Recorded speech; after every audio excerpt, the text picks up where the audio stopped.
Today is Sunday, February 22nd, and I want to begin with something that should make every silver trader stop and think. This week, a publicly tracked wallet known online as the Silver Bullet Air Force entered another aggressive round of short positions.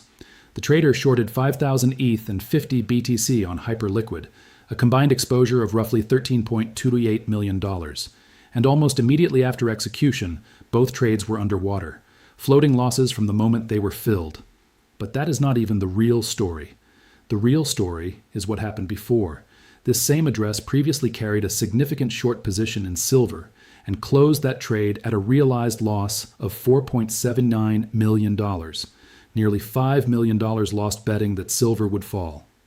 And instead of stepping back to reassess the structure of the market, the response was to go find something else to short. Now, I'm not here to mock anyone. Markets are brutal. Losses happen. Conviction gets tested. But there is a lesson here that matters more than any individual trade. When you position yourself against a structural trend, the market does not negotiate. It does not care about your logic, your leverage, or your confidence. It transfers capital from those fighting the structure to those aligned with it. And silver right now is not moving on hype. It is moving on math. Most commentary you see about silver focuses on price. Where is it trading today? Can it break resistance? Is $80 sustainable? But price is the outcome. It is the visible surface. The real story lives underneath, in supply, demand, deficits, production limits, industrial expansion, and capital flows. When you understand those inputs, the volatility stops looking random. There is one number that should be dominating financial headlines globally, but it rarely does. 6. The global silver market has now operated in deficit for 6 consecutive years, 6 straight years in which total demand exceeded total supply, 6 years in which the world consumed more silver than it produced, and 2026 marks the 6th year in that sequence. According to the Silver Institute's latest projections, the market is expected to post a deficit of approximately 67 million ounces this year alone.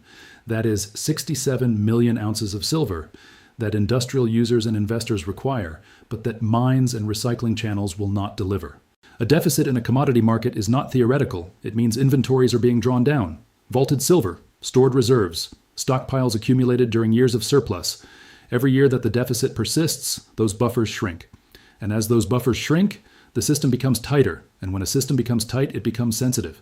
Small disruptions begin to have outsized effects. Think of it like a reservoir where water drains slightly faster than it refills. At first, the decline is gradual, but if the imbalance continues year after year, eventually even a minor shift in inflow or outflow causes a sharp change in levels. Silver has been draining for 6 years. The margin for error is thinner than many realize. But the size of the deficit is only part of the story. The composition of demand is what makes this cycle different. There are 3 structural forces driving the imbalance, and the first is industrial demand. Silver is the most electrically conductive element on the periodic table. That is not marketing language. That is physics, and that property makes it indispensable in industries expanding at extraordinary speed. Artificial intelligence infrastructure requires high-efficiency circuitry to manage power loads and heat. Data centers are growing in scale and complexity worldwide. Silver plays a role in electrical systems supporting that growth. Automotive manufacturing is undergoing electrification. Electric vehicles require more silver per unit than internal combustion vehicles. Charging infrastructure adds further demand. The Silver Institute projects that by 2031, the automotive sector alone could account for approximately 59% of silver's industrial demand share. That is not marginal. That is structural. And then there is solar energy. Solar is often cited as a potential threat to silver demand because manufacturers are working to reduce silver content per photovoltaic cell. Silver now represents roughly 17 to 29% of PV module costs per watt, compared to just 3% in 2023. That sharp increase has created strong incentives for substitution. Chinese manufacturers are leading the effort. Longi Green Energy has announced plans to replace silver with copper in back contact cells, targeting mass production in the second quarter of 2026. Jinko Solar has indicated large-scale copper-based panel initiatives. Shanghai Eiko Solar has already launched silver-free cells. Bloomberg New Energy Finance estimates that silver demand from photovoltaic installations may decline to around 194 million ounces this year, representing roughly a 7% year-over-year decrease, even as global solar capacity expands by approximately 15%. If you are bearish on silver, that is the statistic you highlight. You argue that the largest industrial consumer is reducing reliance. That demand has peaked. That substitution equals structural weakness. On the surface, it sounds convincing, but substitution is not frictionless. Copper introduces different performance characteristics. It can increase assembly complexity and create reliability concerns. Certain high-efficiency cell technologies, particularly TOPCon cells, are less compatible with alternative metals due to fabrication temperature constraints. The switch involves trade-offs in efficiency, durability, and cost that are not fully resolved. And here's the deeper point. The fact that manufacturers are aggressively investing in substitution tells you something about price pressure. Companies spend heavily on research when a material becomes expensive or scarce. They do not mobilize resources to replace something they expect to become cheap again. Substitution efforts can reduce usage at the margin, but they also confirm tightness. Meanwhile, other industrial sectors continue expanding: AI infrastructure, data centers, electronics manufacturing, automotive electrification. Even if solar reduces per unit silver usage, total industrial demand continues to grow. That is why the deficit persists. The second structural force is investment demand. Industrial demand tends to grow steadily, tied to production cycles and capital expenditures. Investment demand behaves differently. It responds to macro conditions, inflation expectations, currency uncertainty, and price momentum. Global physical silver investment is forecast to increase roughly 20% in 2026, reaching approximately 227 million ounces. That would mark a 3-year high. Western investors are returning after periods of hesitation. Indian demand remains strong, supported by positive sentiment and price gains. When investment demand accelerates in a market already in deficit, it compresses timelines. It does not just add incremental pressure, it intensifies it. Supply growth in 2026 is projected at only about 1.5%, bringing total global output to roughly 1.05 billion ounces, a decade high. Mine production may reach around 820 million ounces, supported by output from Mexico, China Gold International's Gamma polymetallic mine, Hecla's Keno Hill, and New Gold's New Afton, alongside byproduct silver from operations such as Barrick's Pueblo Viejo and Goldfields' Salares Norte. Recycling is expected to rise approximately 7%, surpassing 200 million ounces for the first time since 2012 as high prices encourage scrap recovery. Yet even at decade-high output, the projected deficit remains around 67 million ounces, production near peak levels, and still insufficient.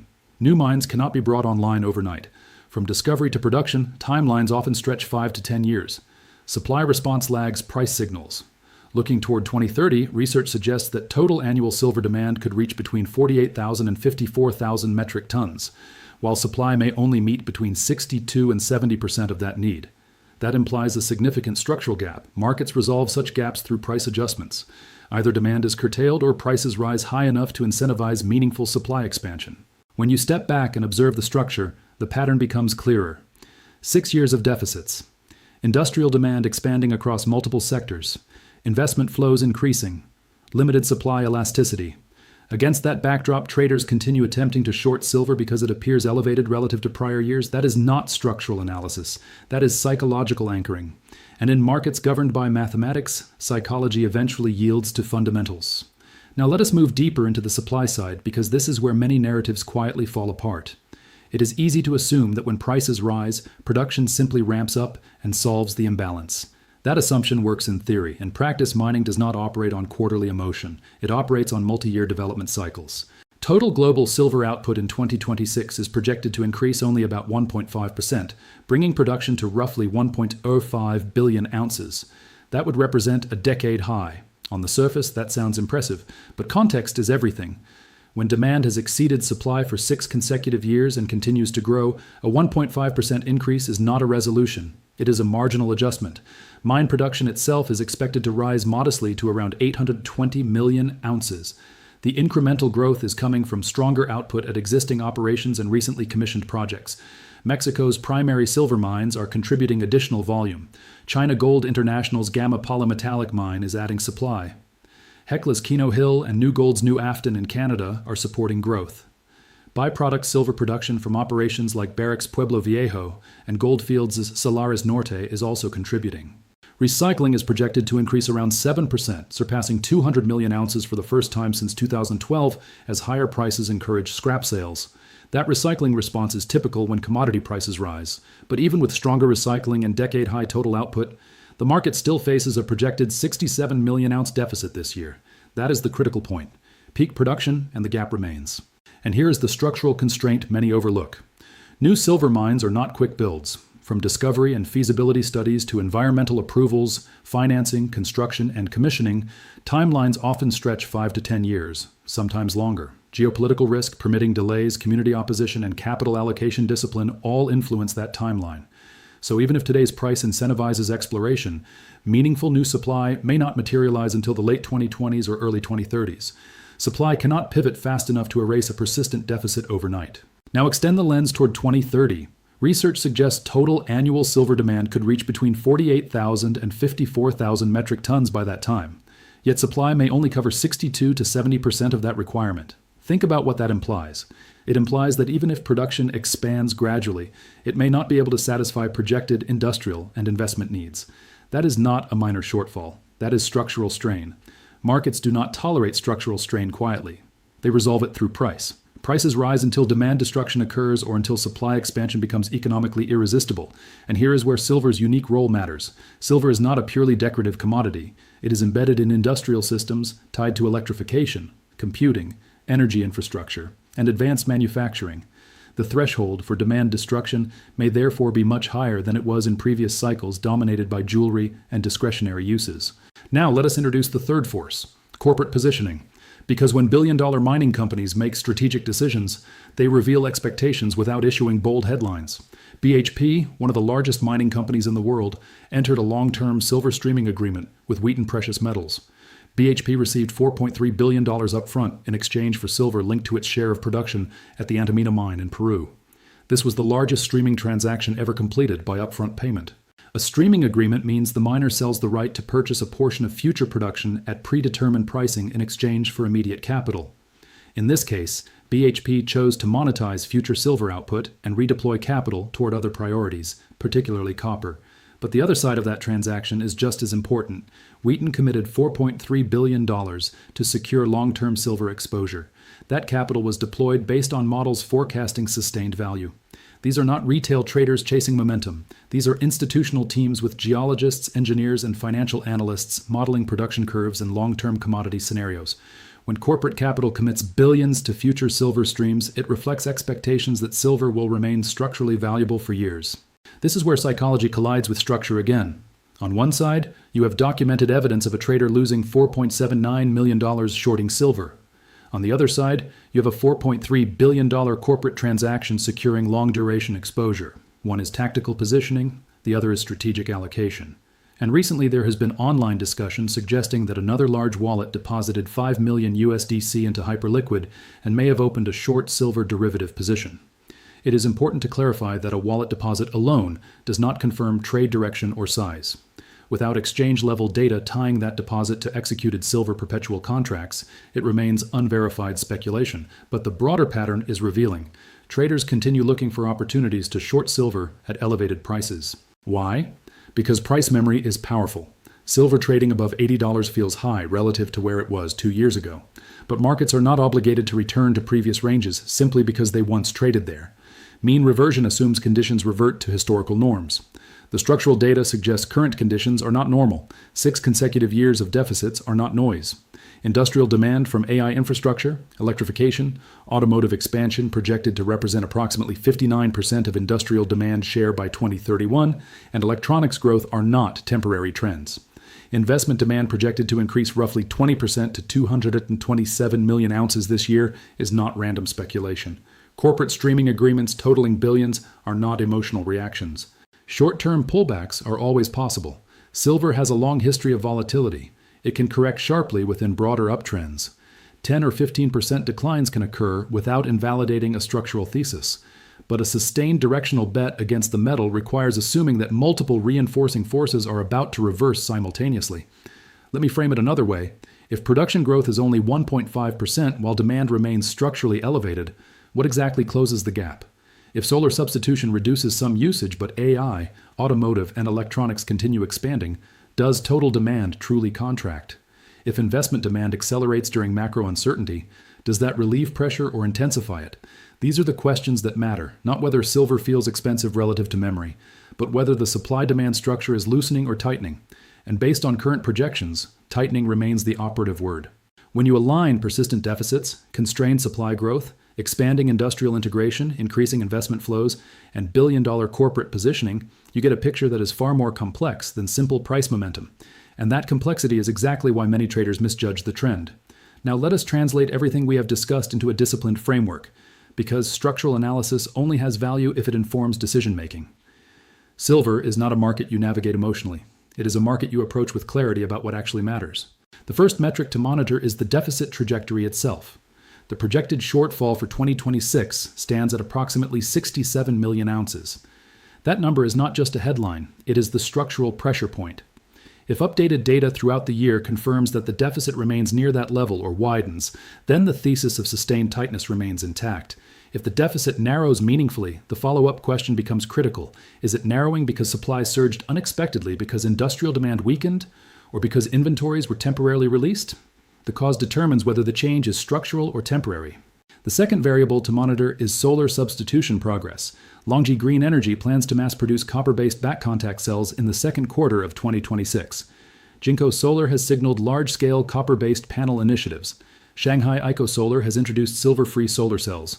Bloomberg New Energy Finance estimates photovoltaic silver demand may decline to around 194 million ounces this year, representing roughly a 7% year-on-year reduction even as global solar capacity expands by approximately 15%. Those figures matter, but execution matters more than announcements. If copper substitution scales successfully without sacrificing efficiency or reliability, silver demand from solar could moderate. If technical limitations delay implementation or reduce performance, demand may rebound faster than expected. The third element is investment flow data. Global physical silver investment is forecast to increase around 20% in 2026, reaching approximately 227 million ounces. That would mark a 3-year high. Western investor participation appears to be strengthening. Indian demand remains robust. ETF inflows, physical coin sales, and regional buying patterns all provide insight into momentum. Investment demand behaves differently from industrial demand. It responds to macroeconomic stress, inflation concerns, and price acceleration. In a market already experiencing structural deficit, incremental investment demand can significantly amplify price discovery. The fourth indicator is the gold-to-silver ratio. Historically, silver tends to outperform gold during periods when industrial demand narratives gain traction and capital flows into higher beta exposure. If the ratio compresses, it suggests silver is being re-rated relative to gold. If it expands, it may indicate a shift toward pure safe haven preference favoring gold. The ratio does not override structural deficits, but it offers insight into relative positioning within the precious metals complex. The fifth long-term factor is the supply-demand outlook toward 2030. Research suggests annual silver demand could reach between 48,000 and 54,000 metric tons by that time. While supply may only satisfy 62 to 70% of that requirement, if institutional investors begin incorporating those projections into capital allocation models, pricing may adjust well before 2030 arrives. Markets often anticipate constraints once they are widely recognized. The sixth area to observe is additional streaming and royalty agreements. The $4.3 billion transaction between BHP and Wheaton Precious Metals, linked to production at the Antamina mine in Peru, was the largest upfront streaming deal in history. If similar agreements emerge, they may signal that corporate actors expect sustained silver value. Corporate capital allocation tends to reflect long-duration expectations rather than short-term price noise. Now let us address the psychological dimension because silver is one of the most emotionally challenging markets in the commodity space. It is volatile. It can rally sharply and then retrace aggressively. 10, 15, even 20% pullbacks can occur within broader structural uptrends. That volatility does not invalidate a deficit-driven thesis. It reflects how thin and reactive the market can be. The key is alignment between time horizon and structural reality. Traders who operate on extremely short timeframes may find themselves repeatedly fighting larger forces. Investors with multi-year perspectives may experience volatility but remain positioned within the broader trend. The documented $4.79 million loss on a silver short position is not proof that silver never corrects. It illustrates what happens when tactical positioning collides with structural imbalance. At the same time, caution remains essential. Commodity markets carry inherent risk. Deficits can narrow. Supply growth can exceed expectations. Demand forecasts can prove inaccurate. Prices can decline sharply even when long-term fundamentals appear supportive. That is why discipline and risk management matter. If you are currently holding silver exposure, the critical question is whether you understand your own thesis. Are you positioned based on structural deficits, constrained supply growth, industrial expansion through AI, electrification, automotive demand projected to represent approximately 59% of industrial demand share by 2031, and investment flows projected to reach around 227 million ounces? Or are you positioned purely based on recent price movement? Clarity of reasoning determines resilience during volatility. If you are not positioned, the question becomes whether you believe the deficit resolves before 2030 or whether structural tightness intensifies. That debate is central. With 6 consecutive years of deficits, projected 67 million ounce shortfall in 2026, production growth of only 1.5% to roughly 1.05 billion ounces, mine output near 820 million ounces, supported by operations in Mexico, China Gold International's Gamma Polymetallic Mine, Hecla's Keno Hill, New Gold's New Afton, Barrick's Pueblo Viejo, and Goldfields Salares Norte, recycling surpassing 200 million ounces, solar substitution efforts ongoing, and long-term supply potentially covering only 62 to 70% of demand by 2030, the structure remains under pressure. Markets ultimately respond to structure. Psychology can dominate temporarily, but mathematics governs long-term outcomes. When deficits persist, inventories decline. When inventories decline, sensitivity increases. When sensitivity increases, price volatility follows. As we close, it is important to reiterate that this discussion is educational in nature. The analysis presented is based on publicly available industry data, institutional research, and historical market behavior. It does not constitute personalized financial advice. I am not aware of your financial circumstances, objectives, or risk tolerance. Commodity markets involve significant uncertainty. Projections can change. Deficits can narrow. Prices can move against any thesis regardless of how compelling it appears. Always conduct your own research, evaluate your own risk, and make decisions consistent with your financial goals. Silver remains a market defined by both structural imbalance and sharp volatility. Those who approach it with discipline, patience, and alignment between time horizon and fundamentals are better positioned to navigate its movements.